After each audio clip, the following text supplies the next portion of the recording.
Hi hello welcome to our channel Shreyas talks. ఈ మధ్య మన సమాజంలో జరుగుతున్న ఒక ట్రెండ్ని మీరు అందరూ గమనించే ఉంటారు.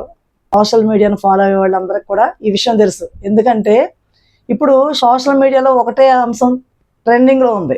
ఏంటంటే నువ్వు నన్ను బజార్కి ఇచ్చావు కాబట్టి నేను నిన్ను బజార్కి ఇడుస్తున్నా. ఎందుకంటే వాళ్ళిద్దరికీ అప్పటి వరకు బాగానే ఉంటుంది రిలేషను. ఎక్కడో వీళ్ళిద్దరికీ చెడుతుంది.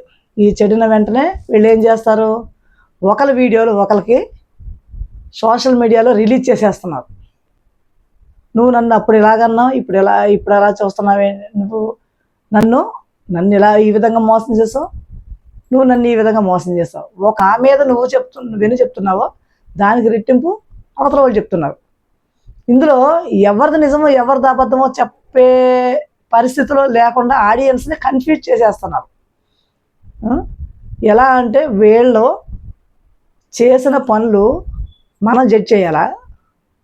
అంతవరకు బాగానే ఉన్నారు. ఇంతవరకు వీళ్ళు చేసినవన్నీ కూడా చుట్టుపక్కల ఉన్న వాళ్ళు అందరూ కూడా బాగానే చూస్తారు, అంతా బాగానే ఉంది. కానీ ఇప్పుడు రోడ్డుకి వచ్చి నాకు అన్యాయం జరిగింది, నన్ను ఇలా చేశారు అలా చేశారు అని అన్నారు. అది అమ్మాయిలు కావచ్చు అబ్బాయిలు కావచ్చు, ఇది ఒక ట్రెండ్ అనమాట.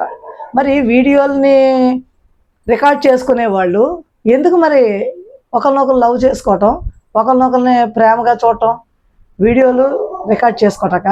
అంటే రేపు ఫ్యూచర్లో వీడు ఏదైనా తప్పు చేసినా ఈ వీడియో రిలీజ్ చేస్తా, అలాగే ఈ అమ్మాయి ఏదన్నా తేడా చేసినా నేను ఈ వీడియో రిలీజ్ చేస్తాను అని ఒకరినొకరు అపనమ్మకంతో కలిసి జీవిస్తున్నా తప్ప ప్రేమతో ఎవరూ లేరు. అటువంటి రిలేషన్స్ సాగించడం వల్ల మనకు వచ్చిన ఉపయోగం ఏమిటి?